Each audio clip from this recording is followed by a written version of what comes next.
The boot was 3 inches from Private Elena Volkov's ribs when time seemed to slow. General Victor Kane's face was twisted with rage, spittle flying from his lips as he screamed words that would end his career. The steel-toed combat boot size 13 carried 230 pounds of fury behind it, aimed at the rib cage of a 22-year-old soldier whose only crime was excellence. 50 witnesses stood frozen. Some would later say they saw the attack coming but couldn't move. Others would claim they blinked and missed it. But everyone present would remember the moment that came next. The moment a decorated brigadier general with 40 years of service crashed to the Arizona dust, gasping for air like a landed fish. The woman who put him there was barely 5'2". She wore the rumpled uniform of an intelligence analyst, thick frame glasses perched on her nose, auburn hair pulled back in regulation style. For 2 weeks she had been invisible, unremarkable, forgettable. The kind of officer that career soldiers barely noticed as they passed in the hallways of Fort Blackstone. Her name was Captain Avery Kincaid, call sign Ghost, and she was about to burn down General Kane's kingdom. But to understand how a war hero ended up begging for mercy from someone he'd never bothered to notice, we need to go back 72 hours. Back to when the hunter was still invisible. Back to when the prey still thought he was untouchable. 72 hours earlier, Phantom Division Headquarters, Washington, D.C. The facility didn't appear on any map. 3 stories beneath the streets of the nation's capital, accessible only through a network of tunnels that dated back to the Cold War. It housed the military's most classified operations unit, the Phantom Division, 12 active operatives. Missions that would never make headlines, threats eliminated before the public knew they existed. Colonel James Brennan sat in the briefing room, a folder spread before him on the polished steel table. At 68, Hawk, as everyone called him, carried himself with the bearing of a man who'd spent 50 years in uniform. His hair was silver now, cropped close in the high and tight he'd worn since enlisting in 1974. His face was weathered from deployments to every hotspot the Army had sent him. Kuwait, Iraq, Afghanistan. The kind of face that had seen things and learned from them. The door opened. Captain Avery Kincaid entered, moving with the economy of motion that marked elite operators. At 26, she was the youngest person ever to achieve Shadow Prime status in Phantom Division history. She was also the deadliest. 43 confirmed kills across 8 years of operations. Targets who'd threatened American interests in ways the public would never know about. Sit down, Ghost. Hawk's voice carried the slight rasp of a man who'd spent too many years breathing dust and cordite. Avery took the chair across from him, green eyes alert. She'd been pulled from an operation in Eastern Europe just 18 hours ago. The flight back had been long, but she showed no signs of fatigue. That was one of the things Hawk had taught her, how to run on fumes when the mission required it. Fort Blackstone, Hawk said, sliding the folder across the table. Arizona, know it. Training installation, mid-size, produces about 2,000 graduates per year. Avery's voice was calm, professional. Boston accent barely detectable after years of operations requiring her to sound like she was from anywhere and nowhere. Used to produce quality soldiers, Hawk corrected. Past 18 months, it's been producing victims. He opened the folder. Photos spilled across the table. Young faces, men and women in uniform. Some showed obvious injuries. Others looked haunted in ways that had nothing to do with physical wounds. Systematic abuse, Hawk continued, started small. Aggressive training methods, psychological pressure. Then it escalated. Equipment sabotage. Training accidents that weren't accidents, medical discharges for recruits who speak up, the kind of culture that destroys careers and breaks people. Avery studied the photos. One face stood out, a young woman, blonde, sharp features, eyes that held intelligence and determination. Who's the primary target? Private Elena Volkov, 22, Russian-American. Parents immigrated in 95. First generation, military. Hawk pulled out another photo, older image. Combat worn. A female soldier in desert camouflage, dust-covered, holding an M4 rifle. That's her mother, Sergeant Irina Volkov. Iraq, 2009. Something shifted in Hawk's expression, a tightness around the eyes that Avery had learned to read over 8 years. You knew her. Fallujah. April 2009. My convoy took RPG fire. Vehicle flipped. Fuel leak, fire spreading. Irina pulled 3 of us out. Hawk's jaw worked. Took shrapnel in her back doing it. 18 pieces. Medical retirement 6 months later. And now they're targeting her daughter. General Victor Kane is targeting her daughter, Hawk corrected.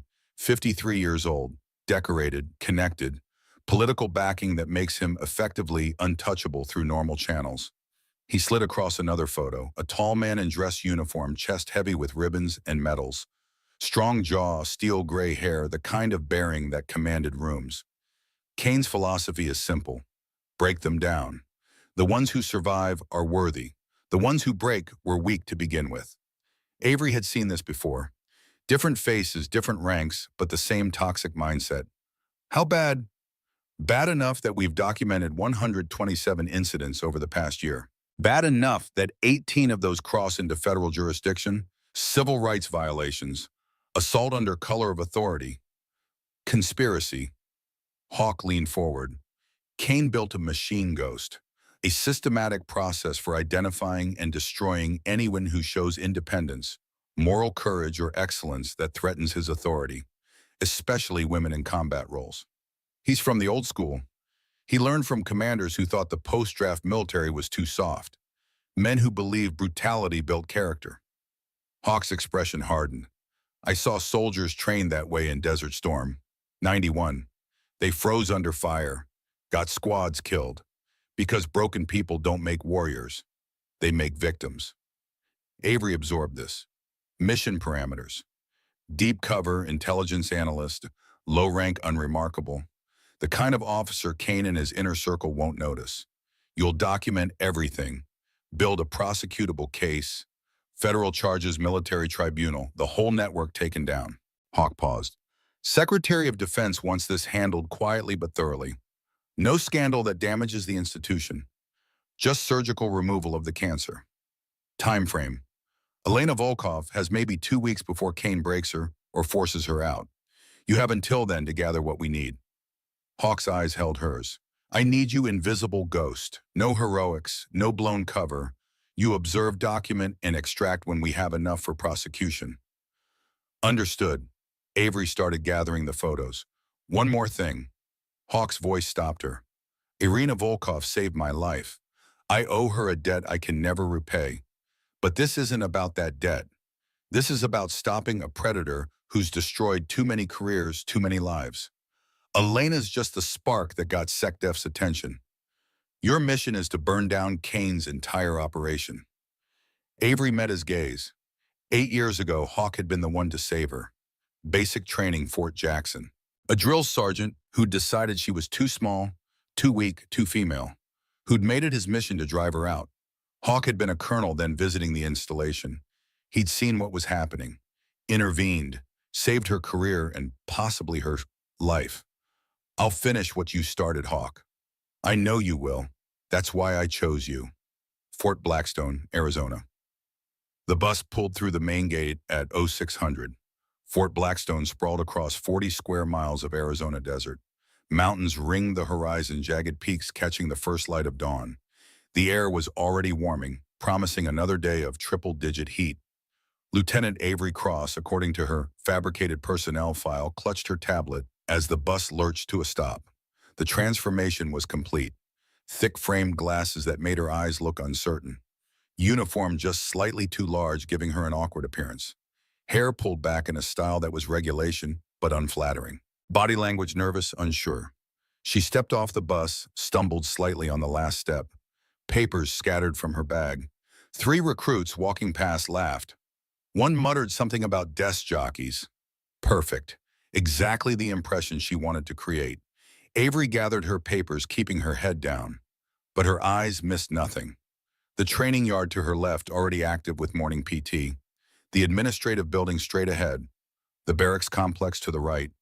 She cataloged exits, sight lines, patterns of movement, all while maintaining the persona of a flustered analyst who'd rather be anywhere else. The operations office was on the 2nd floor of the admin building. A board specialist processed her paperwork, barely looking at her. Assigned quarters in the officers' barracks. Desk in the intelligence section, basement level. Access credentials limited to unclassified systems. Everything about Lieutenant Avery Cross suggested she was exactly what she appeared to be. Unremarkable. Forgettable. No threat to anyone. Her actual quarters, the ones no one would ever see, were in the small storage room she'd requisitioned under a false work order. Behind a panel that looked like part of the wall, inside surveillance equipment that could monitor conversations through reinforced concrete, communication devices linked directly to Phantom Division, weapons disguised as everyday items, and a tablet that gave her access to systems the base commander didn't know existed. Day one was about establishing patterns. Avery moved through the base like a ghost, present but not noticed. She ate in the mess hall at odd hours, always alone.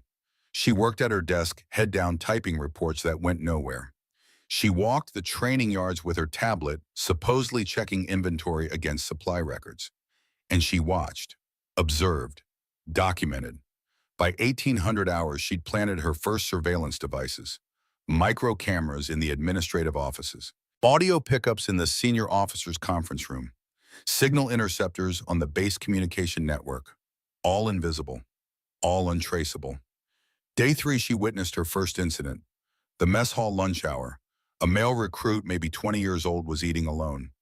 Colonel Marcus Sutherland Kane's second-in-command approached. The recruit stood at attention. Sutherland said something. The recruit responded. Wrong answer, apparently. Sutherland's fist drove into the recruit's stomach with the casual violence of someone who'd done this before. The young man doubled over, gasping. Everyone in the mess hall looked away, pretended not to see.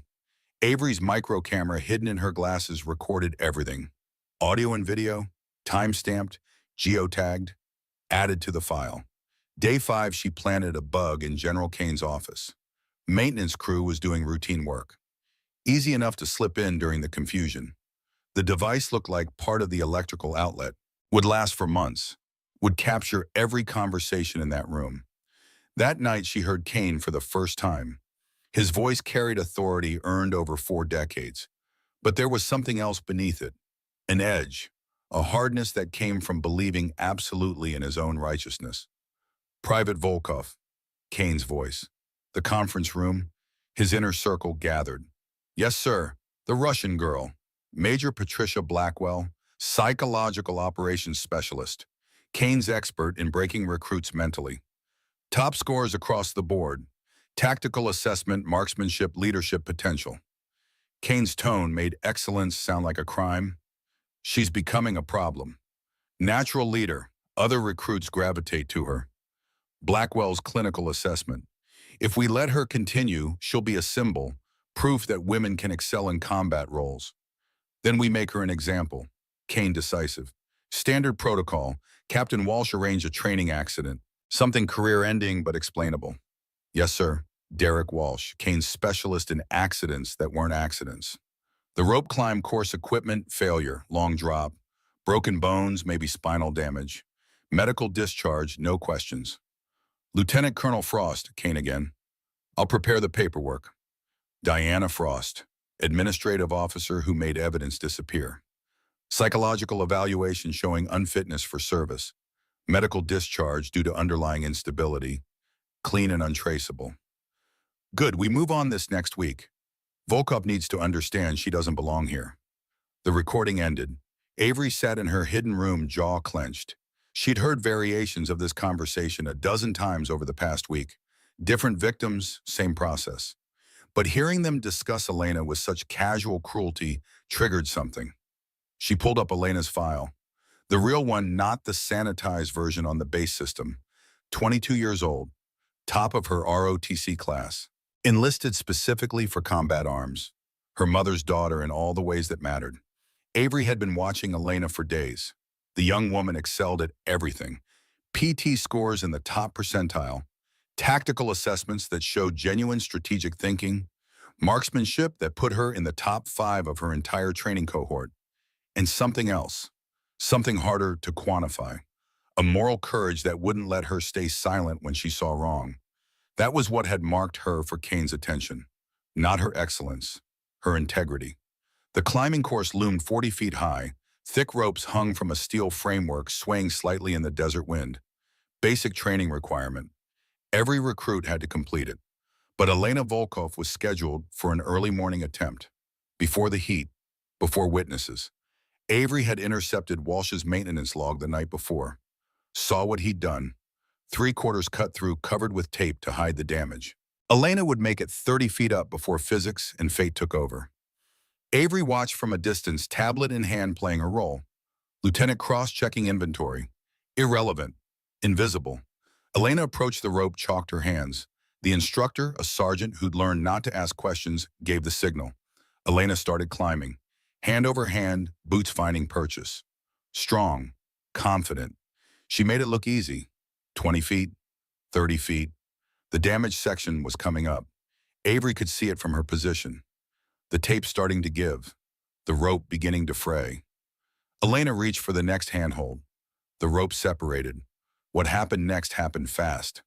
Elena, trained in emergency response, didn't freeze. Her other hand shot out, caught the rope 3 feet lower, arrested her fall with a grip that showed impressive strength. But the sudden stop wrenched her shoulder. Audible pop. Dislocated. She hung there, face white with pain, holding on with one arm. The sergeant below was already calling for medical. Elena worked her way down, one-handed teeth gritted against the agony. Dropped the last 8 feet, landed in a crouch, cradled her injured arm. Equipment failure, the sergeant announced, already moving into the script Walsh had prepared. Rope inspection missed the damage. Accidents happen. But Elena was staring at the severed rope above her. Avery could see her mind working. Could see the moment she realized the cut was too clean, too deliberate. Could see understanding dawn in her eyes. The medical team arrived, took Elena away. The rope was pulled down, disappeared into supply. By noon, there would be no evidence. Just another training accident in a file full of them. Avery added it to her growing documentation. Incident number 87. Major Patricia Blackwell's office was designed for intimidation. Sterile. Cold. The kind of room where careers went to die. Elena sat in the chair across from Blackwell's desk, arms still in a sling from the rope incident. Avery's audio bug hidden in the heating vent captured everything. Private Volkov. Blackwell's voice was clinically pleasant, like a doctor about to deliver bad news. How's the shoulder? Healing, ma'am. Should be cleared for duty next week. That's good. That's very good. Pause, papers shuffling. I've been reviewing your file, your performance records. Some concerns have been raised. Silence. Elena knew better than to speak. Your aggression during combat exercises. Some instructors feel it's excessive. Borders on instability. Blackwell's tone remained pleasant. And there are questions about your background. Russian heritage? Parents from Moscow. Immigrated in '95. Some wonder about divided loyalties. Ma'am, my parents came here for freedom. I was raised American. I enlisted to serve this country. Of course. Of course. Blackwell's voice dripped false understanding. But you have to understand how it looks. A soldier of Russian descent showing aggressive tendencies, challenging authority figures. The psychological profile is concerning. I haven't challenged anyone, ma'am. The rope incident. You suggested the equipment was deliberately sabotaged. Blackwell's voice sharpened. That's a serious accusation. Suggests paranoid thinking. Inability to accept that accidents happen. The cut was clean, ma'am. I saw it. You saw what you wanted to see. What your underlying psychological issues made you see. Blackwell leaned forward. Elena, I'm trying to help you, but I can't do that if you won't acknowledge that you might have some issues that need addressing. Therapy, maybe some time away from training, a medical discharge with full benefits, honorable exit before things get worse. The silence stretched. Avery could hear Elena's breathing, controlled but strained. I don't need therapy, ma'am. I need to complete my training. That may not be your decision to make. Blackwell's voice went cold. I'm recommending a full psychological evaluation. 48 hours of assessment, and we'll see what the doctors say about your fitness for service. The session ended. Elena left. Avery added the recording to her file. Incident number 92. That night, Avery made a decision that violated every protocol Hawk had given her. She wrote a note. Short, simple. You're not crazy. They are. Hold on. She waited until Elena was in the shower, slipped into the barracks, left the note in Elena's locker. Folded small, hidden in the corner where only Elena would find it. She knew it was a risk, knew it could compromise her cover, but she also knew what it was like to be in Elena's position. 18 years old basic training drill sergeant telling her she was worthless, weak, would never be a real soldier. How close she'd come to believing it. How much difference one person believing in her had made. Elena found the note that night. Avery watched through a micro camera she'd planted in the corner of the barracks. Saw Elena unfold it, read it, read it again. Saw the tears that came, and then saw something else. Saw Elena's spine straighten. Saw determination replace despair. Someone believed her. Someone saw the truth. That was enough. The morning started like any other. PT at 0530, breakfast at 0700, training exercises beginning at 0800. The Arizona sun was already brutal temperature climbing toward 100 degrees. Avery was in position near the main training yard, tablet in hand supposedly reviewing supply manifests. Really watching, waiting. Her instincts honed over 8 years of operations told her something was building. Kane had been quiet for 3 days. That wasn't normal. The training exercise was close quarters combat. Hand-to-hand tactical response, neutralizing threats. Elena was paired against another recruit male, outweighed her by 60 pounds. The kind of matchup designed to prove women couldn't handle combat. Elena destroyed him. It wasn't even close. She used his size against him, let him commit to attacks, redirected his momentum, put him on the ground 3 times in 2 minutes. Technical perfection. The kind of skill that couldn't be faked or lucky. The kind that came from natural talent combined with dedication. The instructor, a gunnery sergeant with 25 years in, couldn't hide his approval. Private Volkov front and center. Elena stepped forward. The other recruits were watching now. Everyone could feel something significant happening. That the gunny said, his voice carrying across the yard, is the best tactical combat performance I've seen in 20 years of training soldiers. Perfect technique, perfect timing, perfect execution. He looked at the assembled recruits. This is the standard. This is what warriors look like. The recruits began to applaud. Spontaneous, genuine, the kind of respect that couldn't be ordered or faked. That's when Avery saw him, General Victor Kane, on the observation platform, 40 yards away. His face was darkening like a thunderhead. His jaw clenched. His hands gripped the railing hard enough that his knuckles went white. Avery's combat instincts, the ones that had kept her alive through 8 years of hunting and being hunted, started screaming warnings. She began moving, casual, purposeful, angling closer to the training yard, to Elena. Kane descended from the platform like an avenging angel. His footsteps were heavy, deliberate. Every recruit in the yard felt his approach. Conversation died. Movement stopped. Everyone turned to watch. "Attention," the gunny called. Everyone snapped to. Elena stood at the position of attention, eyes forward. Kane crossed the distance to Elena. He was 6'4", towered over her, used his size like a weapon, got close enough that she had to tilt her head back to maintain eye contact. "Private Volkov," his voice could have cut steel. "You think that pathetic display of showboating makes you special? No, sir. You think because you can execute one simple combat drill without falling on your face, you deserve praise? No, sir. I've seen circus performers with better tactical awareness than you just displayed." His voice was rising now, loud enough for everyone to hear, loud enough to shame, to break. "The fact that your instructor praised that amateur hour performance tells me everything I need to know about the declining standards of this installation." Elena said nothing, maintained her bearing, but Avery could see the slight tremor in her hands, fear starting to override training. "Look at me when I'm talking to you." Kane's voice hit parade ground volume. "Sir, I am looking at you, sir. Don't you dare contradict me, recruit." Kane's face was inches from hers now. "You think you know better than a general with 40 years of service? You think your little demonstration proves anything?" "Sir, I executed the drill according to field manual protocols, sir." The training yard went absolutely silent. Even the wind seemed to stop. No recruit ever contradicted a general, not even respectfully, not even when they were right. Kane's expression went through several changes. Surprise, disbelief, then rage. Pure, concentrated fury. "What did you just say to me?" "Sir, I stated that my performance was consistent with established tactical protocols as outlined in..." I don't give a damn about your protocols, Kane was screaming now, all pretense of military bearing gone. You think you can stand there and correct me? You think you have any right to question my assessment? Four officers materialized around Elena. Colonel Sutherland, Major Blackwell, Captain Walsh, Lieutenant Colonel Frost. They moved into position like wolves circling prey, cut off any escape routes, any witnesses who might intervene. Private Volkov. Sutherland's voice was quiet, dangerous. You have two options. You can get on your knees right now. You can apologize to General Kane for your insubordination. You can beg his forgiveness. Or we will destroy you so completely that you'll wish you'd never put on that uniform.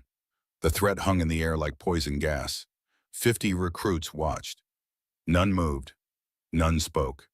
This was the moment, the breaking point, where Kane's system either crushed another victim or something changed. Elena's voice when she spoke was quiet but absolutely clear. Sir, I will not apologize for executing a training drill correctly.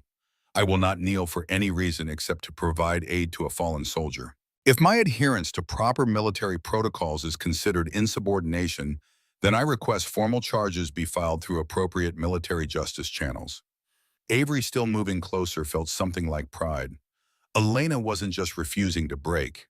She was doing it right, following the rules, requesting due process, making it harder for them to dismiss or destroy her quietly. But Kane wasn't interested in due process. You weak bitch, he snarled, and his boot came up, aimed at her ribs, steel-toed, 230 pounds behind it, intent to shatter bones, to hospitalize, to end her career and possibly cripple her for life, in front of 50 witnesses.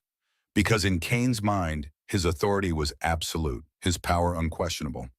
He'd done this before in one form or another and gotten away with it every time. But this time was different. This time someone was watching who wasn't afraid. This time someone intervened. Avery's hand intercepted Kane's ankle 3 inches before impact. Her grip was precise, controlled. Years of close-quarters combat training condensed into a single motion. She redirected his momentum, used his own force against him. Her other hand swept his supporting leg at the knee. General Victor Kane, decorated war hero, commander of Fort Blackstone, crashed to the Arizona dust like a felled tree. The impact drove the air from his lungs. His diaphragm spasmed. He couldn't breathe, could only lie there gasping, eyes wide with shock and the first traces of fear. The entire sequence took 3 seconds. Avery stood over him, adjusted her glasses, her voice concerned and helpful. Oh my goodness, General Kane. Are you all right? That looked like quite a fall, sir. 50 recruits stood frozen. 4 senior officers stared. Elena looked between Avery and Kane, trying to process what had just happened. Kane managed to pull in a breath, then another. His face was crimson, rage and embarrassment warring with confusion. Who? He gasped. Who the fuck are you? Lieutenant Avery Cross, sir, intelligence analyst. She kept her voice worried, concerned, like she was trying to help. I saw you losing your balance and tried to steady you. I'm so sorry, sir. I must have made it worse. Colonel Sutherland was moving toward Avery, now his bulk intimidating, his face dark with anger. What the hell did you just do? But something in Avery's eyes stopped him. Just for a moment. Just long enough for him to see something that his combat-trained instincts recognized. Something that made the primitive part of his brain send up warning signals. He was looking at a predator, and he'd just realized he might be prey. Avery smiled, sweet, helpful, completely unthreatening to anyone who didn't know what to look for. I'm so sorry, Colonel. The general appeared to be off balance. I attempted to assist. I'm afraid I'm not very coordinated. Did I hurt him? Kane was climbing to his feet now, dust on his uniform, dignity shattered, authority in tatters. In front of 50 witnesses, he'd been put on the ground by someone who looked like a clumsy analyst.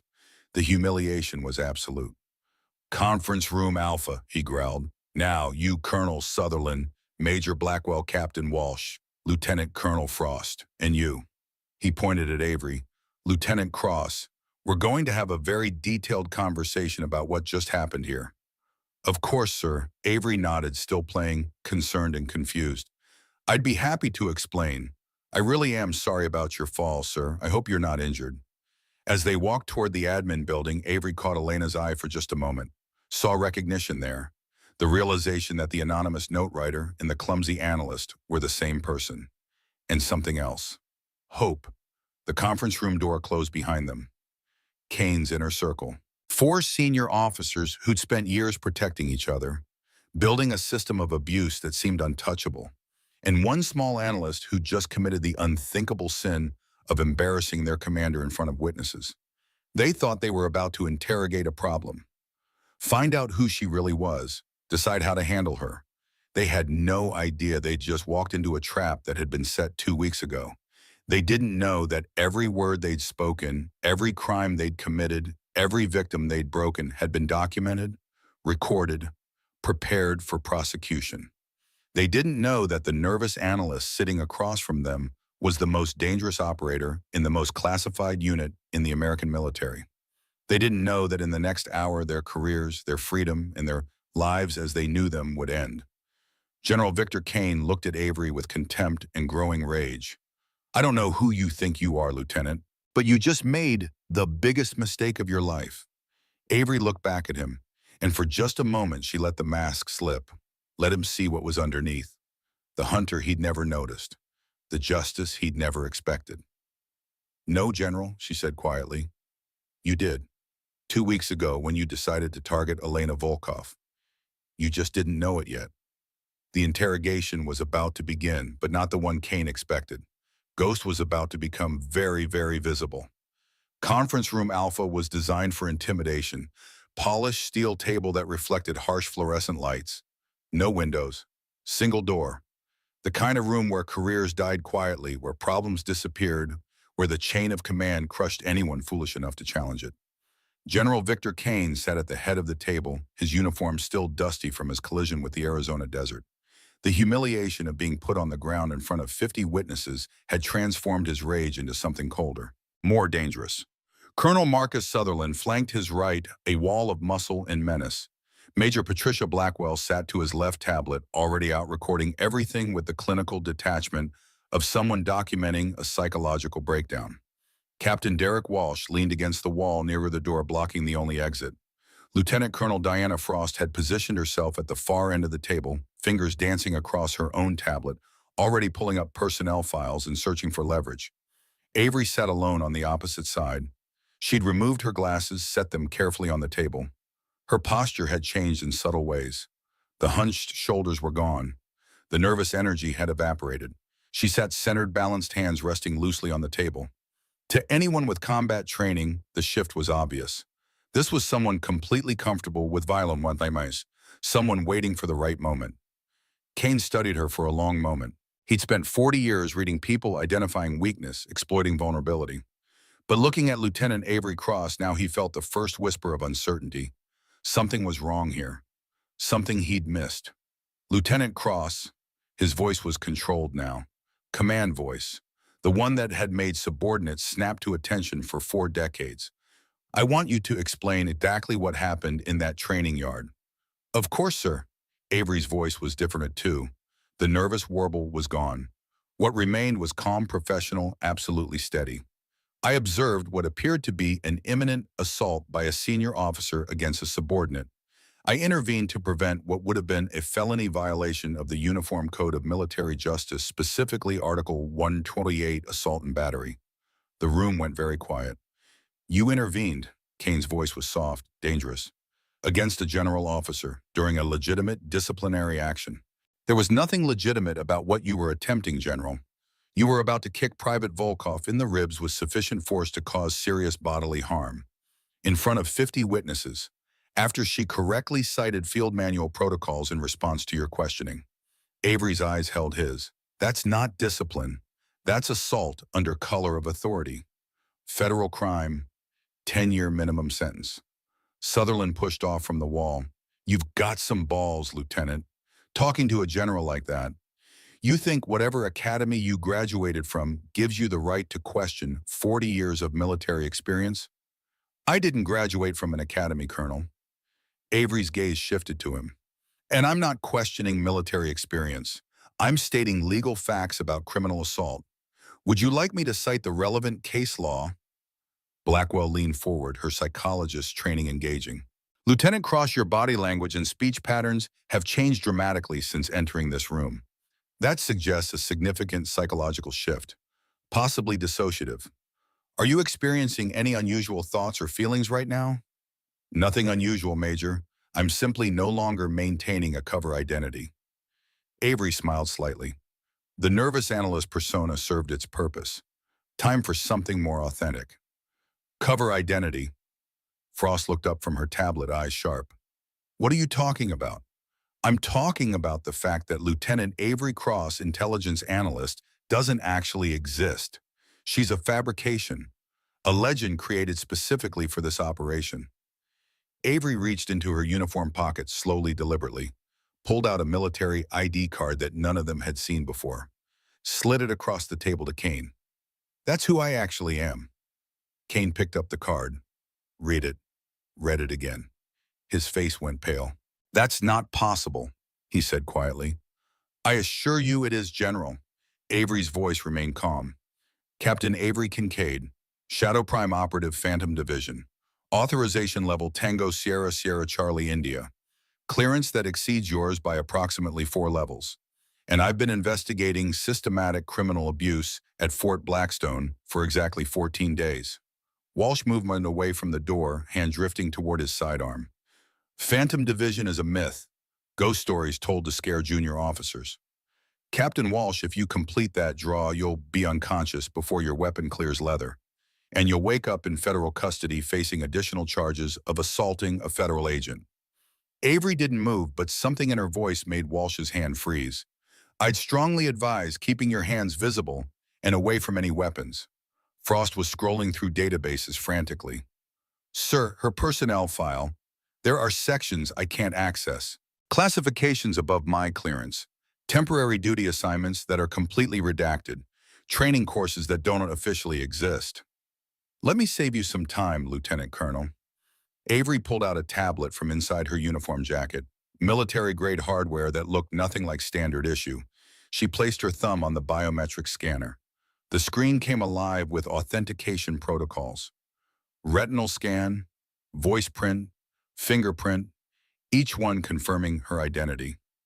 Phantom Division operates under Executive Order 12333, domestic intelligence operations targeting threats to national security, including criminal conspiracies within the military itself. The screen displayed her authorization codes. Kane stared at them. He knew enough about classification levels to understand what he was seeing. This woman had authority that came from the Secretary of Defense, possibly higher. You're claiming to be some kind of spy. Sutherland's voice carried contempt, but Avery could hear the uncertainty underneath. Running an intelligence operation against an American military installation. Not claiming Colonel, stating fact. Avery activated the tablet's display projection. A holographic image appeared above the table. File structure. Hundreds of documents, video files, audio recordings. 14 days of comprehensive surveillance. Every conversation in this conference room. Every planning session in General Kane's office. Every incident of abuse, harassment, assault, and civil rights violations you've committed or covered up for the past 18 months. She played the first clip, audio only. Kane's voice crystal clear coming from the tablet's speakers. Private Volkov needs correction, standard protocol. Captain Walsh arranged a training accident, something career-ending but explainable. Walsh's response. The rope climb course equipment failure. Long drop, broken bones, maybe spinal damage. Frost's voice. I'll prepare the paperwork. Psychological evaluation showing unfitness for service. The recording stopped. The silence in the room was absolute. That's, Kane's voice was hoarse. That's illegal surveillance. It's completely legal under the authorization I carry. Avery brought up another file. Executive Order 12333, Section 25 permits domestic intelligence collection when investigating federal crimes. Which brings us to your activities, General. Conspiracy to commit assault, deprivation of rights under color of law, obstruction of justice. And that's just from this one recording. She played another clip. Video this time. Sutherland in the mess hall punching the young recruit in the stomach. Timestamp. Location data. The recruit's face as he doubled over. Another clip. Blackwell's office. Audio of her psychological warfare session with Elena. The accusations about Russian heritage. The threats of forced medical discharge. Another. Walsh in the supply room deliberately damaging the climbing rope. His face clearly visible. Intent unmistakable. 87 documented incidents in 14 days. Avery's voice was relentless now. Equipment sabotage, psychological manipulation, physical assault, medical fraud, evidence tampering, administrative cover-ups, and that's just what I observed personally. When we add the historical data from the past 18 months, the count reaches 127 separate criminal acts. Frost's face had gone white. How did you... Those offices are secure. Swept for surveillance devices weekly. Your counterintelligence protocols are designed to catch commercial surveillance equipment. What I'm using is military-grade hardware that doesn't exist in any catalog. Avery's smile was cold. Phantom Division has resources you've never heard of, technologies you don't know exist, an authority that supersedes every rank in this room. The tablet chirped, an incoming transmission. Avery activated it. A face appeared on the holographic display. Male, late 60s, weathered features, silver hair in a high and tight. Wearing civilian clothes, but everything about his bearing screamed career military. Ghost, what's your status? The voice carried the rasp of decades of command. Compromise cover, Hawk, full reveal in progress. No casualties. Avery's response was professional, economical. Copy that. Conference Room Alpha is now under full satellite surveillance. I have real-time feeds. DoD authorization confirmed. The older man's eyes shifted to Kane. General Kane, Colonel James Brennan, United States Army, retired, currently serving as senior civilian consultant to Phantom Division. I authorized Captain Kincaid's operation at Fort Blackstone 3 weeks ago. Kane found his voice. Colonel Brennan, I know that name. Delta Force? Desert Storm. That's right, General. I know you too. Your reputation precedes you. Unfortunately, Hawk's expression was granite. I've spent 40 years fighting the kind of toxic culture you've built here. Commanders who think breaking soldiers makes them stronger. Leaders who confuse brutality with discipline. I've seen what it produces. Broken people who freeze under fire, get squads killed, undermine unit cohesion, destroy the very warriors we need. You have no authority here, Kane said, but his voice lacked conviction. Executive Order 1233 gives me all the authority I need, General. Secretary of Defense countersigned Captain Kincaid's operational orders personally. We have presidential-level backing for this investigation. Hawk's voice hardened. And before you reach for your political connections, you should know they've already been briefed. Interference means federal obstruction charges. Your political cover evaporated the moment we went operational. Walsh made his move. His hand went for his sidearm. Fast. Practiced. The kind of draw that came from years of training. He never completed it. Avery was already moving. She covered the distance between them in less time than it took Walsh to process she'd left her seat. Her hand intercepted his draw with a strike to the ulnar nerve cluster. Walsh's hand went instantly numb. The weapon clattered to the floor. Avery's other hand secured his wrist, applied a joint lock that put him face first into the steel table with a sound like a hammer on an anvil. The wood veneer cracked under the impact. Total elapsed time, 4.8 seconds. Avery maintained the lock, Walsh's arm extended at an angle that promised immediate fracture if he struggled. Captain Derek Walsh, you have just committed felony assault on a federal agent conducting an authorized investigation. That's a 10-year mandatory minimum sentence under Title 18, Section 111 of the United States Code. You have the right to remain silent. I'd advise you to exercise that right immediately. Hawk's voice came through the speakers, calm and utterly cold. Recorded via satellite feed, multiple angles, high definition. Your lawyer is going to have a very bad day, Captain. Walsh slumped the fight going out of him. Avery released the lock, secured his weapon, stepped back, returned to her seat, barely elevated heart rate, no sign of exertion. Sutherland's combat training finally overcame his shock. He recognized what he'd just witnessed. That wasn't standard military combatives. That was elite close-quarters combat training, the kind that took years to master. the kind that only special operations soldiers possessed. "Who are you really?" he asked quietly. "I told you, Captain Avery Kincaid, 8 years Phantom Division, 43 confirmed eliminations, operations across 16 countries, specializing in deep infiltration and target neutralization." Avery's voice was matter-of-fact. "You've been under surveillance by one of the most highly trained, covert operatives in the United States military. You never had a chance of detecting me. Eliminations." Blackwell's psychologist brain latched onto the word. "You're an assassin." "I'm a soldier who eliminates threats to American national security, usually foreign, occasionally domestic." Avery met her gaze. 43 confirmed kills. Terrorists, arms dealers, human traffickers, war criminals, people who needed to stop breathing for the world to be safer. "You want to psychoanalyze that, Major? Want to tell me I have issues?" Blackwell said nothing. Sutherland made his calculation, the one that had kept him alive through 30 years of military service. Read the tactical situation. Assess the odds. Make the choice that maximizes survival. "I want to make a deal. Full cooperation. Complete testimony. Everything about how this system worked. When it started. Who knew what. All of it." "Marcus, you coward." Kane's voice cracked. 40 years we've served together. You're going to turn on me because of some spook with a fancy ID card." "She's not some spook, Victor." Sutherland's voice was tired. "She's a shadow prime operative with Secretary of Defense authorization and 14 days of evidence. We're done, it's over. The only question now is whether we spend 10 years in prison or 30. "Smart man, Colonel," Hawk's voice from the speakers.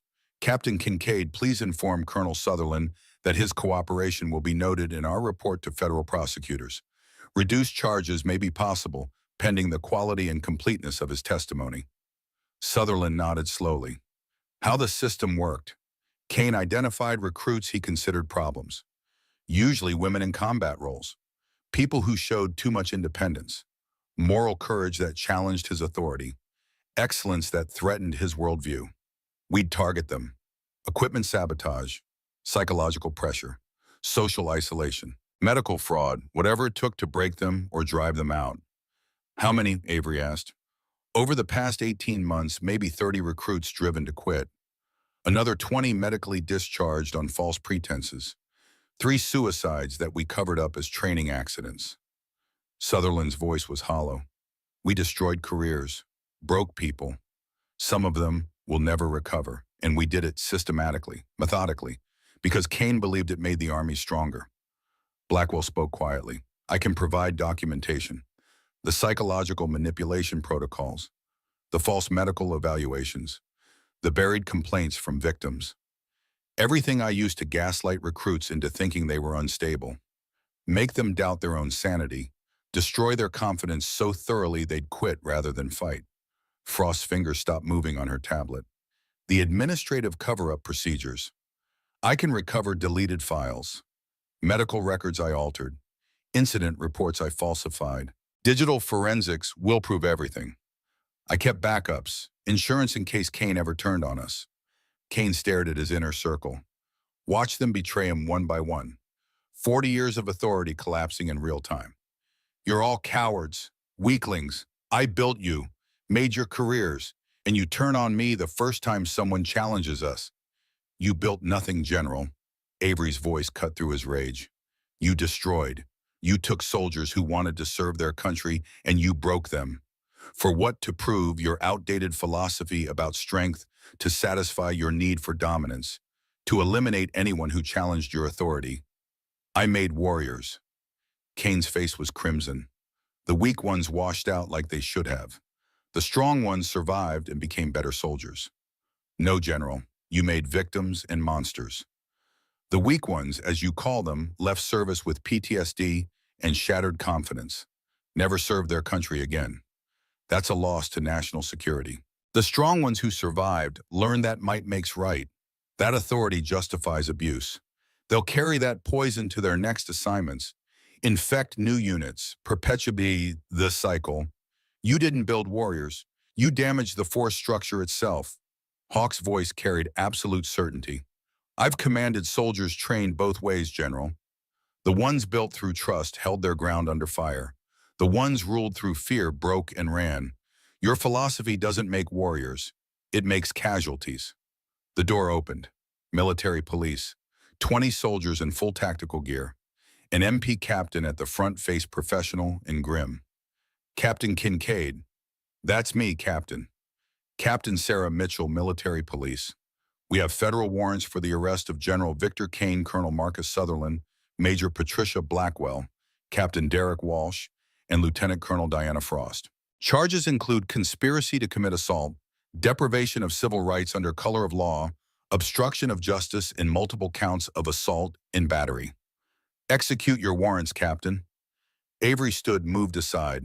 The MPs moved with practiced efficiency. Kane was read his rights first, hands cuffed behind his back. A general officer in custody, 40 years of service ending in humiliation and handcuffs. He said nothing, just stared at Avery with pure hatred. Sutherland went quietly. Blackwell showed no emotion, the psychologist's training helping her maintain composure even now. Walsh struggled until an MP's hand on his injured arm reminded him of his situation. Frost was crying silently. General Kane.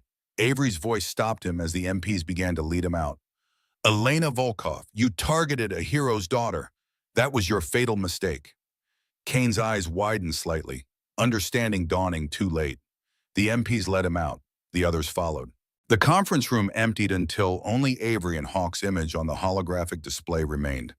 Status, Hawk asked. Primary targets in custody, evidence secured, witness testimonies obtained. Federal prosecutors will have everything they need for conviction. Avery's professional mask slipped slightly, exhaustion showing through. How's Elena, Monsterman? Medical checked her out. Shoulders bruised but not re-injured. She's shaken but holding together. Hawk's expression softened. She asked about you, wants to know who the clumsy analyst really was. She can know now. Cover's blown anyway. Avery rubbed her eyes. 14 days of constant surveillance, minimal sleep, maximum stress. What about the bigger picture? That's why I'm calling. Hawk's voice became serious. Fort Blackstone isn't unique ghost. We've been analyzing patterns across the military, cross-referencing abuse reports, medical discharges, suicide rates. We've identified 11 other installations showing similar indicators. 11? Avery sat down heavily. Kane's philosophy spread that far. Kane trained 67 officers during his career, mentored them, promoted them, spread his toxic doctrine like a virus. Some of those officers are now commanding their own installations, replicating his methods, building their own systems of abuse. Hawk pulled up a map, red markers across the United States. Naval Training Facility, San Diego, Fort Campbell, Parris Island, Fort Benning, all showing abuse patterns consistent with Kane's methodology. This isn't just one rotten general, it's systemic. It's a culture war that's been going on since I enlisted in '74. Hawk's voice carried the weight of 40 years fighting this fight. After the draft ended, we had to rebuild the military as an all-volunteer force. Some commanders adapted, built professional soldiers through training and leadership. Others couldn't let go of the old ways. The brutality, the hazing, the idea that breaking people made them stronger. I've been fighting that mindset my entire career. And now the Secretary of Defense is creating a new position, Director of Internal Security Operations, mandate to investigate and eliminate systematic abuse across all service branches.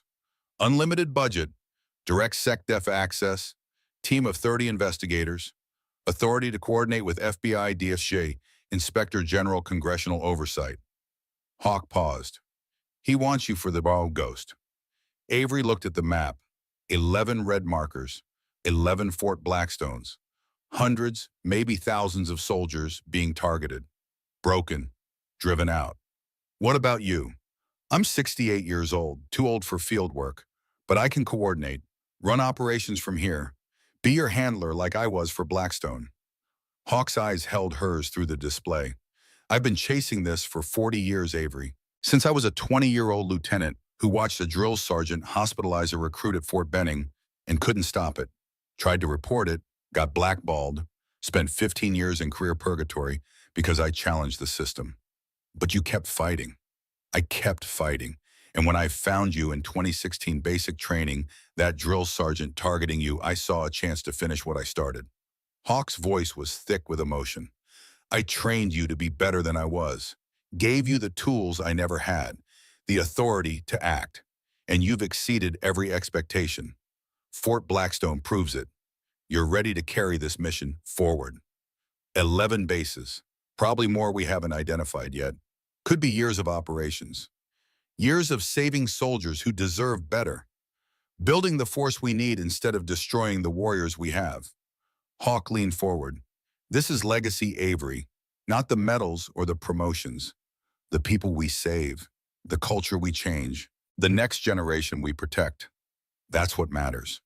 Avery thought about Elena, 22 years old, top of her class, nearly destroyed by Kane's system, and about the note she'd left, the anonymous encouragement that had kept one young soldier from quitting. Multiply that across 11 bases, across hundreds of potential victims. I'm in. Good. Hawk allowed himself a small smile. Pentagon ceremony next week. SecDef will pin your new rank. You'll brief Congress the following week. Build your team. Then we start planning San Diego. San Diego, Naval Training Facility. Captain Linda Hutchinson commanding the training division. She was Kane's protege from 2015 to 2017. Adopted his entire philosophy. We have preliminary reports of 43 abuse incidents in the past 6 months. Female recruits being targeted. Equipment failures. Medical discharges. The pattern's there. Then we stop her, like we stopped Kane. Avery's voice carried certainty. Same playbook. Deep cover, documentation, federal prosecution. With one addition, Hawk's expression became thoughtful. Private Elena Volkov, she's requesting assignment to your team. She's been through enough, Hawk. She deserves a normal career, not undercover operations. I agree, but she deserves the choice. She knows what it's like to be targeted by this system, to be isolated and gaslit, to think she's alone. She could be an asset, someone who can connect with victims, build trust, and she's got her mother's courage. That's not something you can train. I'll talk to her. Avery stood. Where is she, Barracks, waiting to see you? Hawk paused. Her mother's there too, Irina Volkov. Drove 18 hours from Colorado when Elena called her. Wants to meet the person who stopped Kane. Copy that. Anything else? Get some sleep, Post. You've earned it. This war will still be here tomorrow. The transmission ended. Avery gathered her equipment, secured the evidence, coordinated with the MP captain about chain of custody, professional, efficient. But her mind was already moving forward. San Diego. 11 more bases after that. Years of operations. Years of fighting the same culture that had nearly destroyed her at 18. But also years of saving soldiers like Elena. Building instead of breaking. That made it worth it. The barracks were quiet. Most recruits were at evening chow. Elena sat on her bunk arm, still in a sling face, showing the exhaustion of 2 weeks under siege. Next to her sat an older woman, late 40s, dark blonde hair shot with gray. She walked with a slight limp, moved carefully like someone whose back carried old shrapnel wounds. Irina Volkov stood when Avery entered, military bearing despite the civilian clothes. Eyes that had seen combat and survived. Captain Kincaid? Her voice carried a slight Russian accent softened by 29 years in America. Colonel Brennan said, "You're the one who stopped Kane." "I'm the one who documented his crimes, ma'am. Federal prosecutors will stop him permanently." Avery extended her hand. "Your daughter saved herself. She refused to break.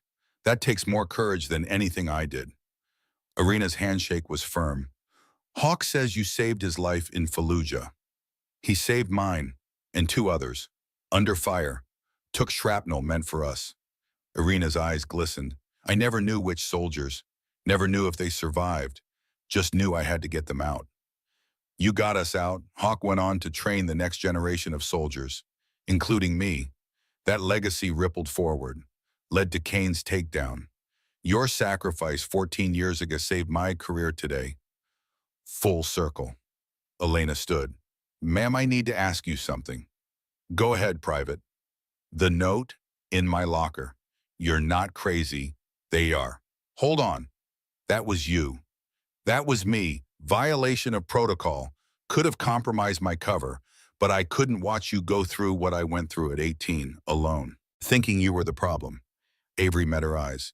You needed to know someone saw the truth. Someone believed you. You saved my life. I was going to quit. That night, pack my gear and walk away. The note made me stay. Then we saved each other. You standing up to Kane, refusing to break, that's what forced his hand. Made him attempt assault in front of witnesses. Gave me the justification to intervene. Your courage made the case. Elena glanced at her mother, then back to Avery. Colonel Brennan said you were forming a team, going to other bases where this is happening. I want to volunteer. Elena, you've been through enough. You deserve a normal career. Training, deployment, service without constantly looking over your shoulder. With respect, ma'am, there's nothing normal about watching what I watched, knowing it's happening to others, knowing I could help stop it. Elena's voice was steady, determined. I know what it feels like to be alone in that fight, to think you're crazy, to have no one believe you. If I can be to some recruit, but see what you were to me, that's worth everything. Irina put her hand on her daughter's shoulder. She has my permission and my blessing. I bled for soldiers I never met because that's what service means. She wants to fight for soldiers who need her. I understand that. Avery studied Elena, saw the determination, the integrity, the courage that couldn't be trained, only recognized and nurtured. Saw Irina's daughter, Hawk's legacy, the next generation stepping up. Okay, you'll need specialized training, surveillance, undercover operations, combat skills beyond standard infantry. It'll be months before you're ready for deployment. I'm ready to start, ma'am. Report to Phantom Division headquarters next Monday.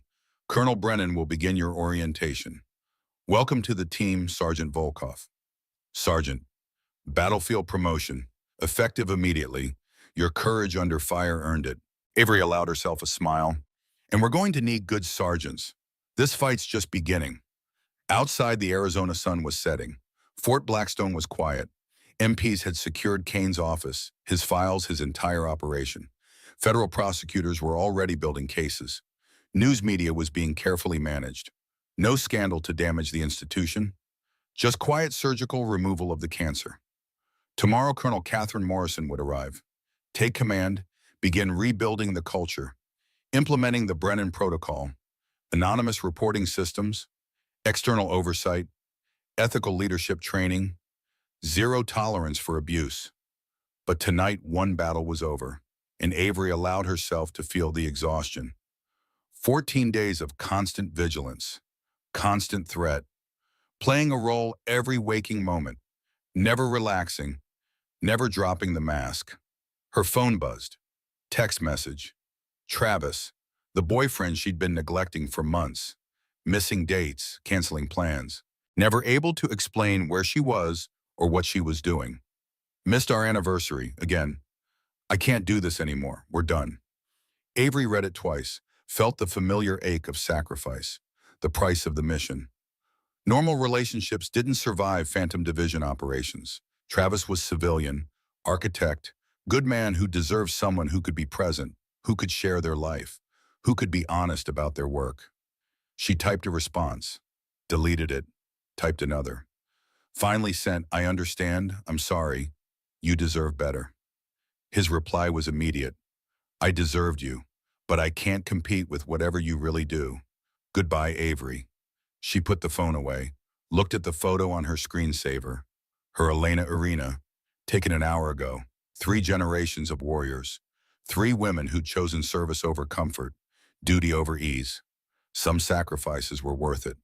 Hawk had taught her that. 40 years fighting the same culture. Missing his wife. Missing his daughter's childhood. But saving thousands of soldiers along the way. Building the force. Protecting the next generation. That was the warrior's path. The real one. Not glory or medals or public recognition. But quiet sacrifice, invisible service, saving people who'd never know your name. Avery thought about San Diego, Captain Hutchinson, 43 documented incidents, recruits being targeted right now, broken, driven out, destroying the warriors America needed.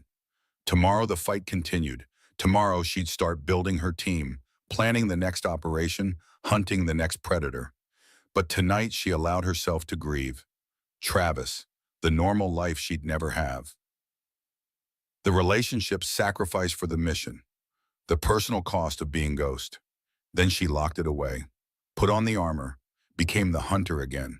11 red markers on the map, 11 Fort Blackstones, hundreds of soldiers who needed someone to believe them, someone to document the truth, someone to stop the predators. She was that someone. Hawk had trained her for it. Elena would carry it forward after her. That was legacy. That was service. The military courtroom at Fort Leavenworth was built to project authority. High ceilings, dark wood paneling, the seal of the United States Army mounted behind the judge's bench. Rows of seats for observers press family members.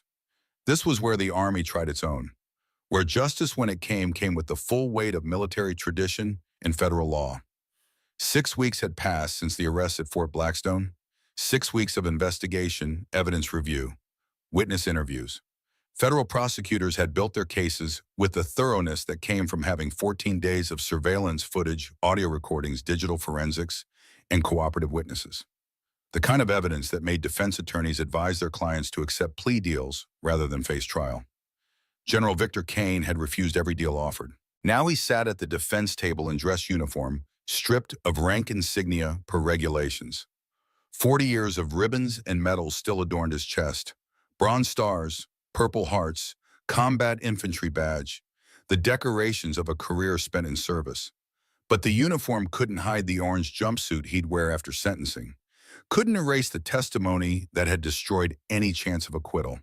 The courtroom was packed, media in the press gallery, victims filling the observer seats, military brass present to witness the reckoning. And in the back row, barely visible, Avery Kincaid sat in civilian clothes.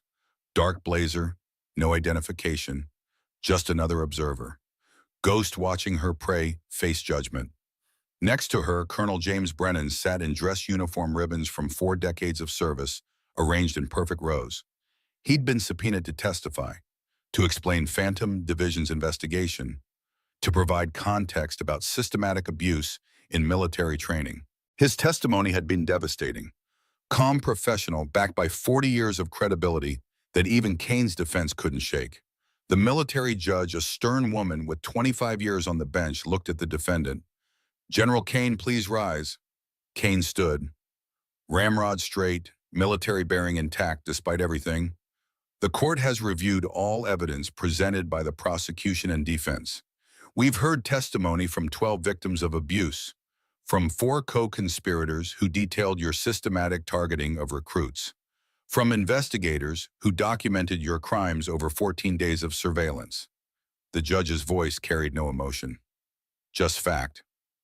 "On the charge of conspiracy to commit assault, how does the panel find the senior member of the court-martial panel, a colonel with 30 years of service, stood guilty on 17 counts of assault and battery under the Uniform Code of Military Justice, guilty on all counts.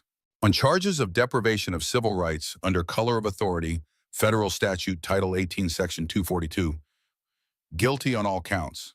The litany continued. Every charge, every count, guilty, guilty, guilty. The weight of evidence too overwhelming, the testimony too detailed, the surveillance too comprehensive. When it finished, Kane's face was stone. No emotion, no reaction, just the blank mask of someone whose internal world had collapsed but refused to show it. "Sentencing will commence." The judge consulted her notes. "However, before I pronounce sentence, the court will hear victim impact statements. First, we'll hear from Jeremy Morrison." A young man stood from the observer section, mid-20s, walking with a pronounced limp. His left leg didn't bend properly. Career-ending injury from a training accident that the evidence had proven wasn't accidental at all. Walsh had sabotaged his equipment. Frost had falsified the investigation. Kane had approved the targeting. "My name is Jeremy Morrison. I enlisted to serve my country. I wanted to be a military engineer, build infrastructure in war zones, help people." His voice was quiet but steady. At Fort Blackstone, I witnessed Captain Walsh deliberately sabotaging safety equipment. I reported it through proper channels. 2 days later, my own equipment failed during a rappelling exercise. I fell 40 feet, compound fracture of my left femur, permanent nerve damage. Medical discharge ended my military career before it started. He looked at Kane directly. You destroyed my dream because I tried to do the right thing, because I wouldn't stay silent about abuse. That's not leadership. That's not honor. That's criminal predation disguised as military discipline. And I hope you spend every day of your sentence thinking about all the lives you ruined, all the soldiers you broke, all the warriors America lost because you couldn't tolerate anyone who challenged your authority. Jeremy sat down. The courtroom was silent. 11 more victims testified, each story similar. Excellence punished, moral courage targeted, careers destroyed. Some spoke through tears, others with quiet rage. All of them pointed at Kane.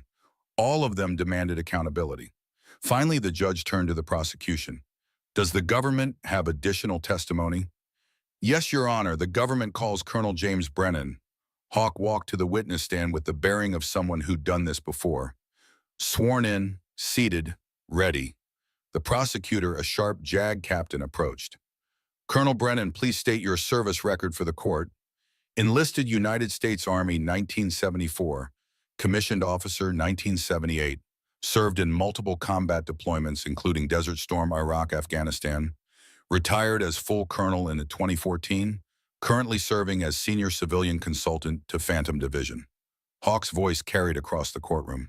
40 years of active service, 36 years fighting the culture of abuse that General Kane represents. Explain what you mean by that, Colonel. When I enlisted in '74, the draft had just ended. The military was transitioning to an all-volunteer force. We had two paths forward: build professional soldiers through training, leadership, mentorship, or continue the brutal hazing culture left over from conscription. Some commanders adapted. Others, like General Kane, doubled down on brutality. Hawk leaned forward. I've spent 40 years watching commanders like Kane destroy good soldiers, break people who wanted to serve, create toxic cultures that produce casualties instead of warriors. Can you provide specific examples? Desert Storm, 1991. I commanded a company in Kuwait, had 2 platoons under my command. First platoon led by a lieutenant who built his soldiers through trust and professional training. Second platoon led by a lieutenant who ruled through fear and intimidation. When we took contact from Iraqi forces, first platoon held their ground, executed their training, saved lives.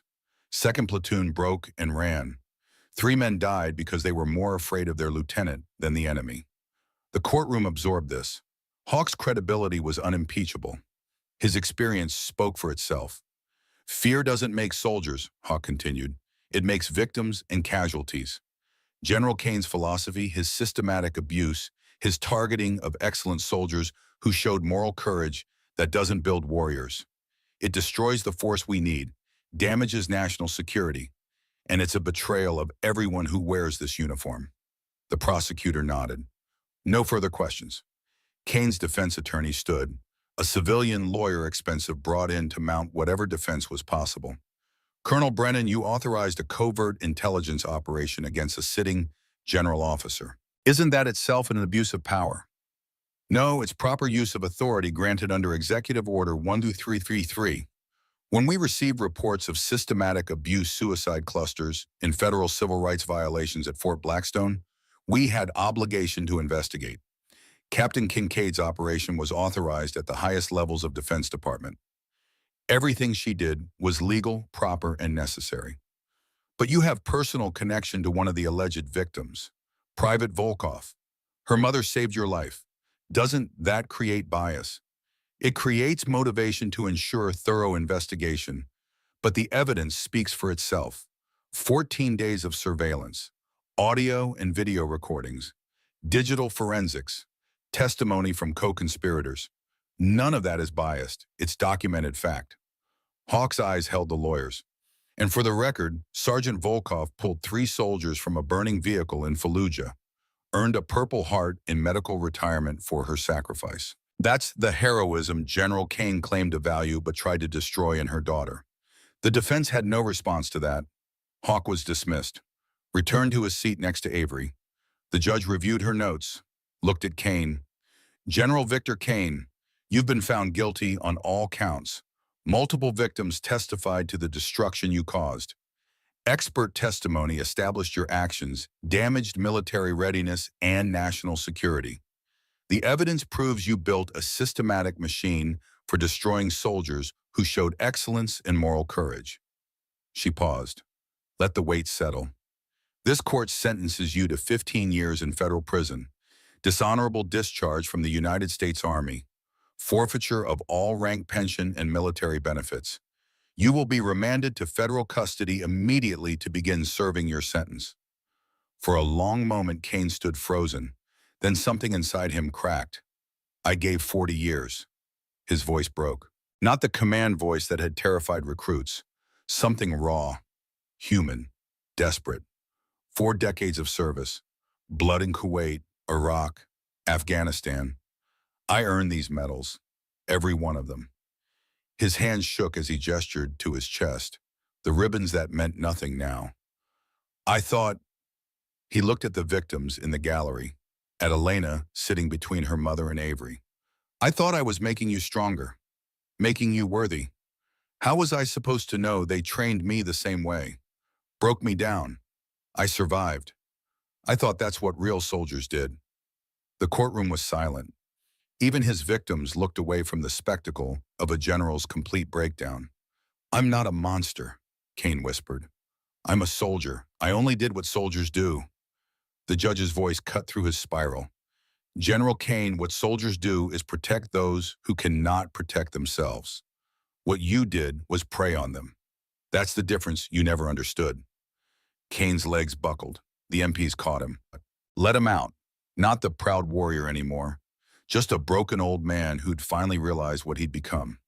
In the gallery, Jeremy Morrison watched his former commander's exit, touched his damaged leg. That's what he did to us, he said quietly. Broke us. Now he knows how it feels. But Elena shook her head. No, we didn't break. He did. The other defendants had already accepted plea deals. Sutherland received 8 years for cooperation and testimony. Blackwell got 10 years for psychological manipulation and false medical evaluations. Walsh, who'd refused to cooperate and showed no remorse, received 18 years.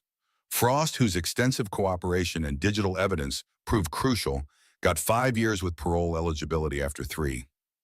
The courtroom emptied slowly. Victims hugged family members. Media scrambled for interviews. The legal machinery of military justice ground forward with its careful, methodical process. Avery and Hawk walked toward the exit when a figure stepped from the shadows of the courthouse corridor. Male, late 50s, expensive civilian suit that screamed Washington insider. Salt and pepper hair, rimless glasses, the bearing of someone accustomed to power. Captain Kincaid, Colonel Brennan, his voice was smooth, practiced.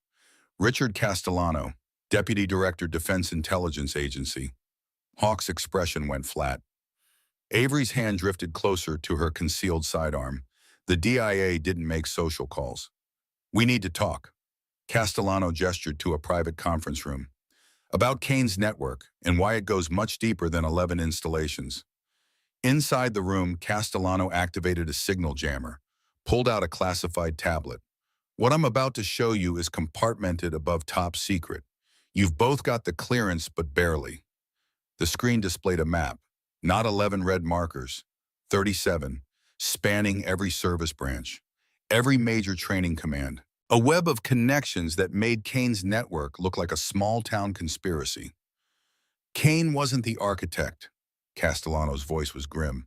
He was a test case, part of a broader program that started in the late 70s. Codename Crucible. Hawk leaned forward, face pale. I know that name. 1976, Fort Benning. There were rumors about experimental training methods, classified psychological research. I tried to investigate and got shut down hard because Crucible had Pentagon backing. The theory was that Soviet special forces were tougher because their training was more brutal. Whoever survived their system became superhuman warriors. Some generals decided we needed the same. Avery felt ice forming in her chest. You were saying Kane's systematic abuse was sanctioned from the top, MO. Was past tense. The program was officially terminated in 1983 after 3 training deaths that couldn't be covered up. But the philosophy survived. Officers trained under a crucible spread it to their own commands, built their own fiefdoms. Kane was just one branch of a much larger tree. The map zoomed, showed connections. Officers trained by crucible commanders who trained other officers, a genealogy of abuse spanning 4 decades. Fort Blackstone was a symptom. The disease is systemic, institutional, protected by officers in positions we can't touch through normal channels. Castellano looked at them both. That's why I'm here. DIA has been building a case for 2 years. We need Phantom Division's help to finish it. How high does this go? Hawk's voice was barely above a whisper. Pentagon, Congress, defense contractors who profit from high washout rates in medical discharges. Castellano pulled up another file. Names, ranks, positions of power.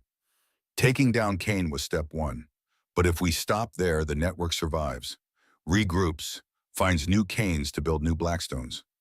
Avery studied the map. 37 installations, hundreds of officers, thousands of victims. What are you asking? Expand your mission. Work with D. We provide intelligence, legal support, political cover.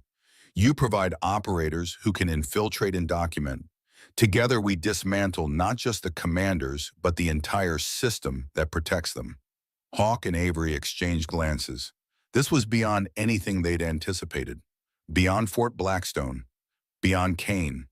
This was a war against a cancer that had been growing in the military for 50 years. There's a cost, Castellano warned. Some of these people have serious political power. They'll fight back. Dirty. Your careers, your lives, everything will be at risk. And even if we win, it could take a decade to root out completely. Avery thought about Elena, about the note she'd left, about Travis and the relationships sacrificed, about Hawk's 40 years fighting the same fight. We're in, she said quietly. All of it, however long it takes. Hawk nodded. I spent 40 years fighting symptoms. Time to cure the disease. Castellano allowed himself a small smile. Good, because San Diego isn't just about Hutchinson. It's about the senator who's been protecting her, the defense contractor who profits from failed recruits, the entire ecosystem that enables Crucible's legacy. He stood. Your mission just expanded, Captain. Welcome to the real war. After he left, Hawk and Avery sat in silence. 50 years, Hawk finally said. This has been going on since before I enlisted. Then we finish it. Avery's voice carried steel. For every soldier they broke, for every career they destroyed, we burn it all down. Outside Kansas, sunshine felt too bright for the darkness they'd just learned about. But somewhere a recruit was being targeted. And now Avery knew it wasn't random cruelty. It was systematic, institutional, protected from the highest levels.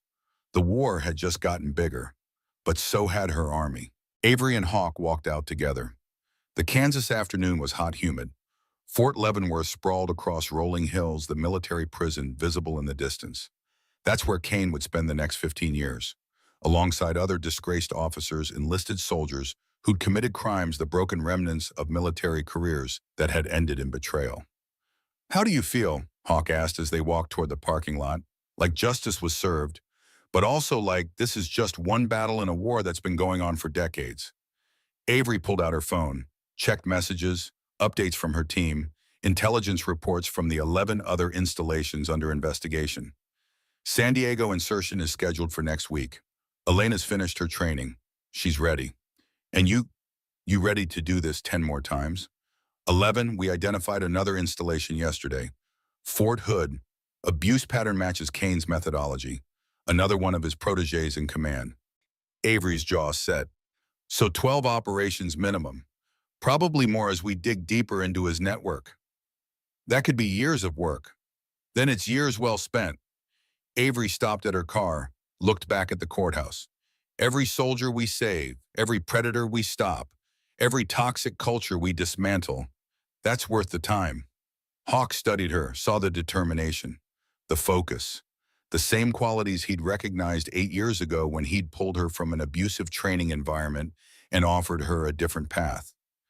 You've exceeded everything I hoped you'd become. I had a good teacher. No, you had a teacher who gave you tools. What you built with them is all you. Hawk's voice softened. I spent 40 years fighting this fight. Never had the authority to really make a difference. Just saved individuals here and there. You're changing the institution itself. That's legacy. 6 months had transformed Fort Blackstone. The change wasn't just policy or procedure. It was cultural, atmospheric. The kind of shift that happened when leadership changed and the rules actually meant something. Colonel Catherine Morrison had arrived within 48 hours of Kane's arrest. She'd spent 20 years in the JAG Corps prosecuting military crimes, then another 10 in command positions, rebuilding toxic units. If anyone could reform Fort Blackstone, it was her. The first thing she'd done was gather every instructor, drill sergeant, and training officer on base. Mandatory meeting. Everyone present. She'd stood before them in dress uniform and delivered a speech that left no room for misunderstanding. Fort Blackstone's mission is to build warriors. Not break them, not destroy them, build them. Her voice carried command authority earned through 2 decades of reform work. The previous command culture is over. Finished. Anyone who thinks the old ways were acceptable can submit transfer papers today. Because under my command, there is zero tolerance for abuse, harassment, or any conduct that damages soldiers instead of developing them. She'd implemented what became known as the Brennan Protocol, named for Hawk's 40-year crusade against military abuse. Anonymous reporting systems with external oversight, quarterly reviews by combined civilian and military boards, mandatory 40-hour ethical leadership training for every instructor, whistleblower protections with ironclad career safeguards, and most importantly, independent investigation of every complaint with no possibility of command interference. The cultural shift happened gradually, then, suddenly, recruits started walking with confidence instead of fear. Conversations in the mess hall became open instead of whispered. Training remained demanding, rigorous, pushing soldiers to their limits. But it was professional, fair, designed to build capability instead of break spirits. 6 months after Kane's arrest, Fort Blackstone graduated its first class under the new regime. The ceremony took place on a clear Arizona morning, mountains visible in the distance, heat already building toward triple digits. Distinguished honor graduate was Sergeant Elena Volkov. She stood on the platform in dress uniform, arm heeled, bearing confident. 22 years old, but carrying herself with the authority of someone who'd faced the worst of military culture and refused to break. Her mother, Irina, sat in the front row, walking cane resting against her chair, pride evident on her weathered face. Elena's speech to the new recruits was brief but powerful.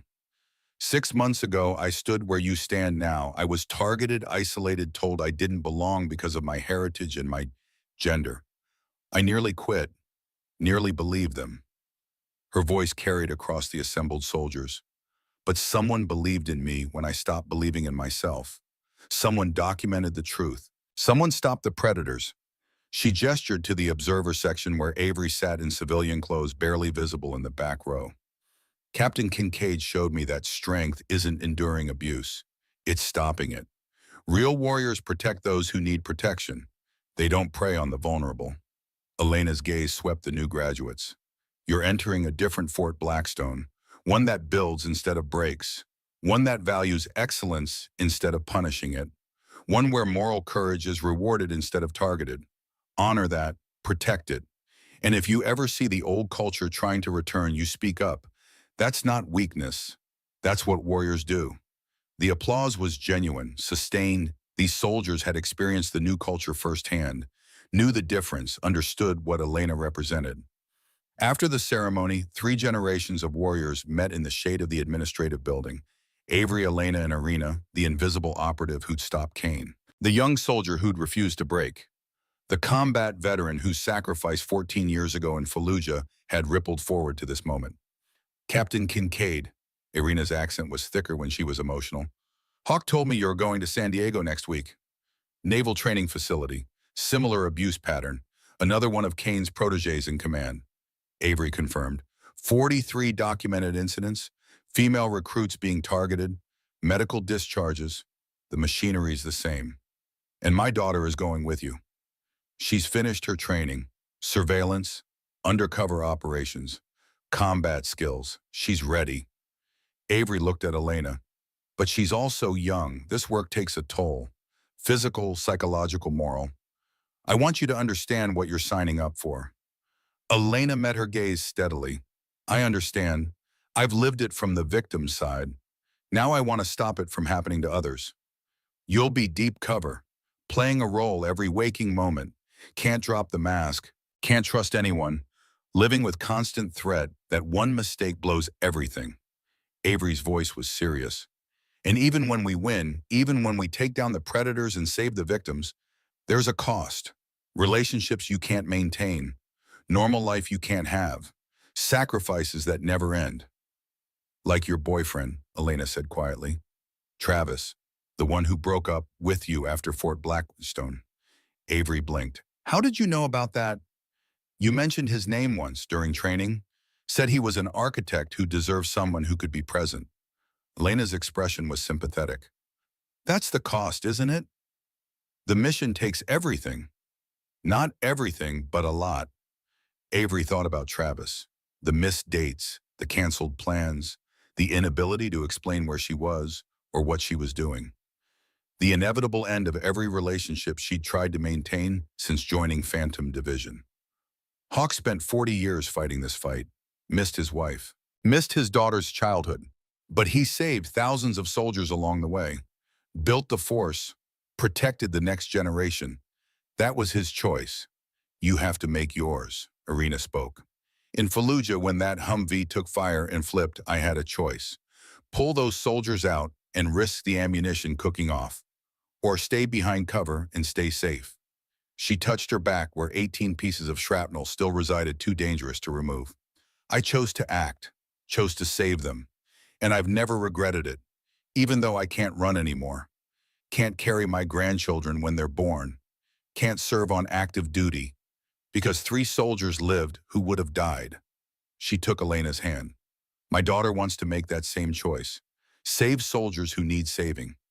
I gave her life, but I can't tell her how to spend it. That's her decision. Elena squeezed her mother's hand, then looked at Avery. I'm in, ma'am, San Diego, and every mission after that, for as long as you need me.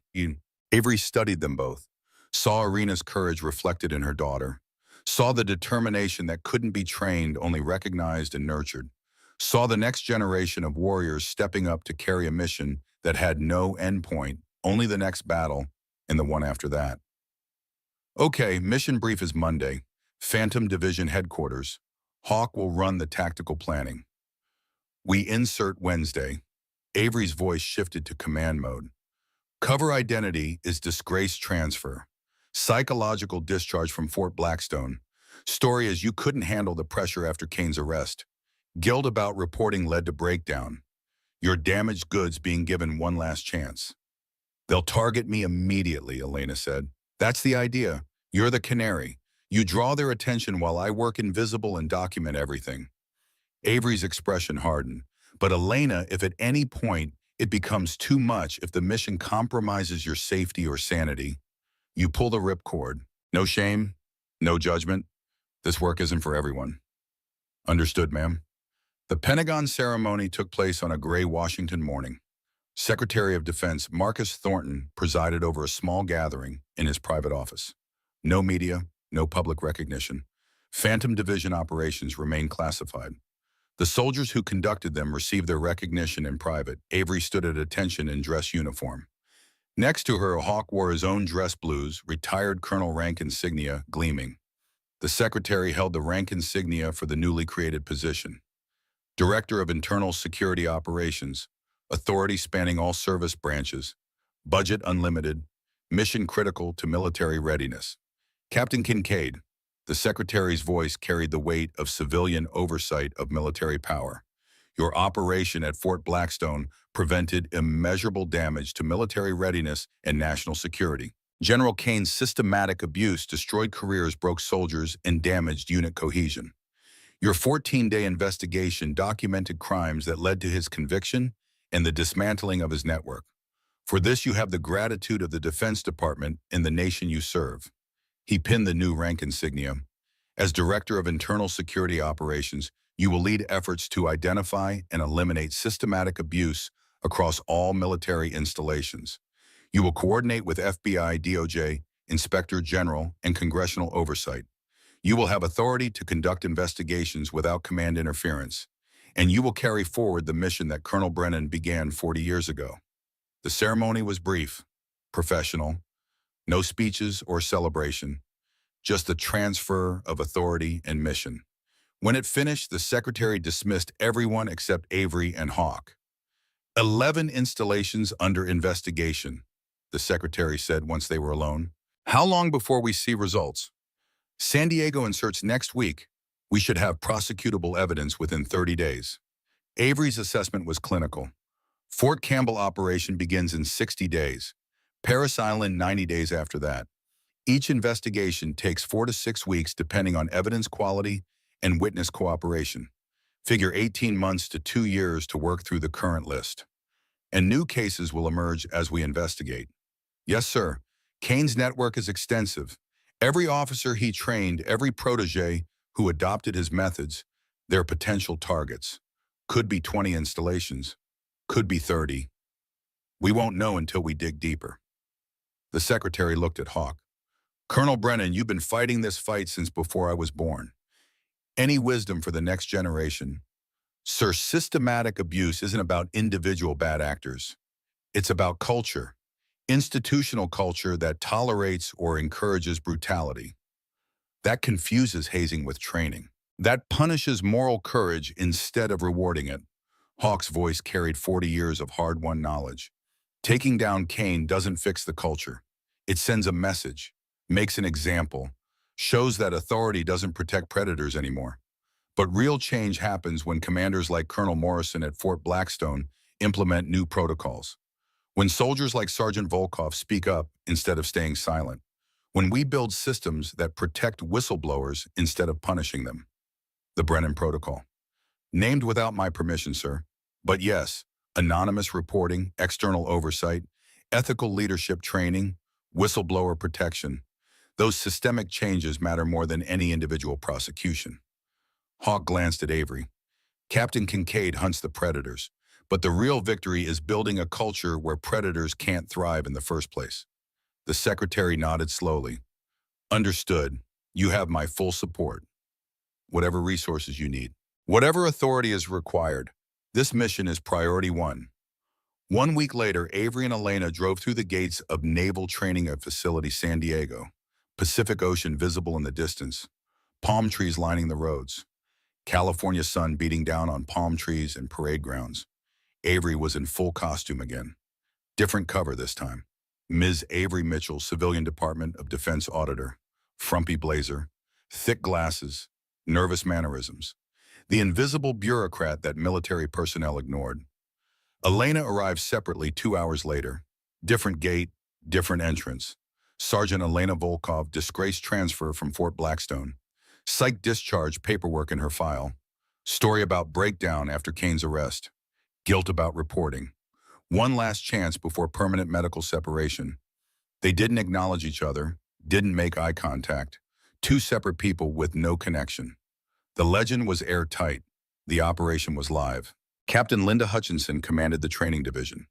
47 years old. Kane's protege from 2015 to 2017. She'd learned his methods, adopted his philosophy, spread his doctrine to a new installation.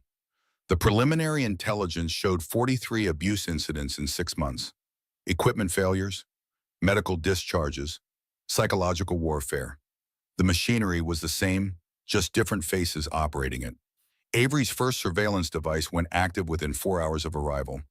Audio bug in Hutchinson's office. Camera in the training division conference room. Signal interceptors on the base network. The same playbook that had worked at Fort Blackstone. Document everything. Build the case. Strike when the evidence was overwhelming. But this time she wasn't alone. Elena was in the field. Another pair of eyes, another witness. Someone who understood the victim's perspective because she'd lived it.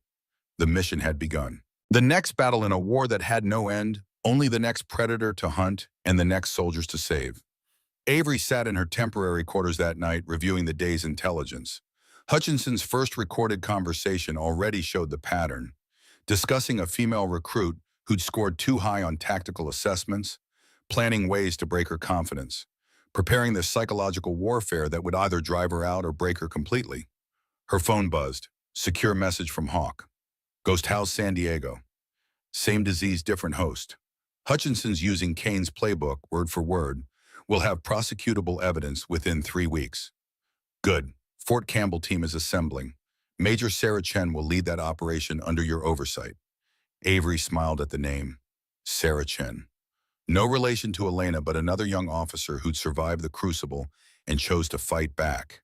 The mission was growing, the team expanding, the war continuing. She thought about Travis, the relationship that had ended because she couldn't be present, couldn't explain her work, couldn't maintain the normalcy that civilian life required. The sacrifice stung, would always sting. But looking at the intelligence reports, seeing Hutchinson's casual cruelty, knowing that without intervention another generation of soldiers would be broken, made the cost bearable.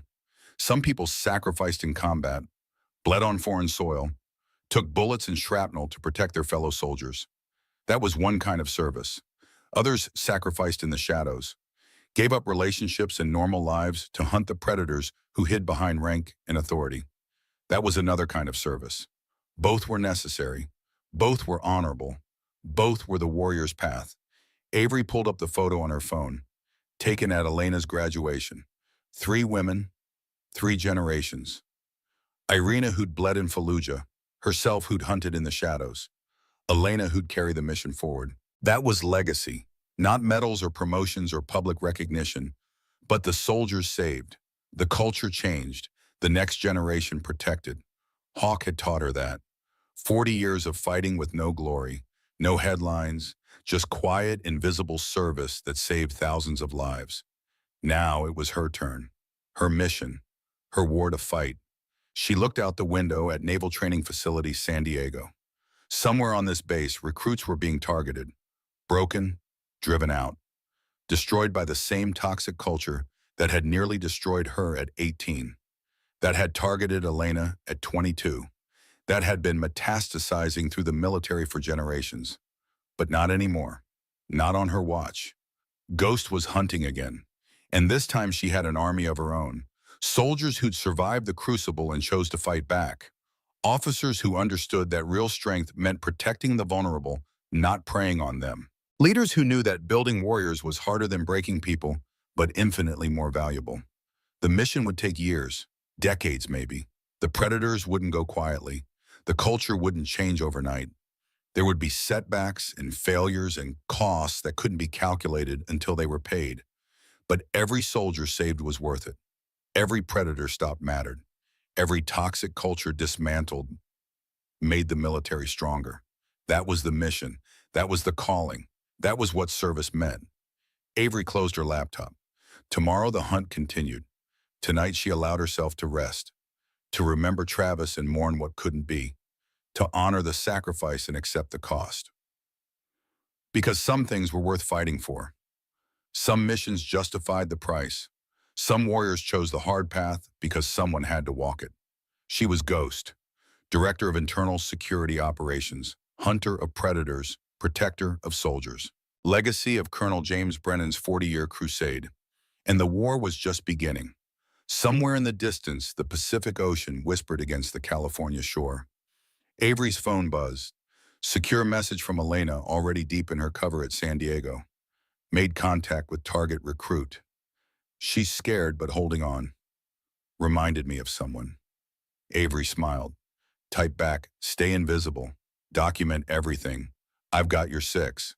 She looked out at the base. 37 installations on Castellano's map. 50 years of institutional cancer.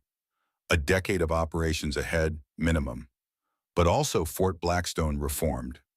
Kane in prison. Elena carrying the torch. A team building. A system changing. One base at a time.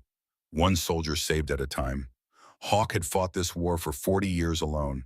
She'd fought for 8. Elena would fight for her generation. And someday someone Elena saved would carry it forward again. That was legacy, not medals, not recognition, but an unbroken chain of warriors protecting warriors, each generation lifting the next higher than they climbed. Cain had tried to build monuments to his own ego, broken soldiers to prove his strength, created victims to feed his need for dominance. He'd left nothing but wreckage. Hawk had built operators, mentors, protectors, each one multiplying his impact, each one saving dozens more. He'd left an army. Avery pulled up the photo one last time. 3 generations.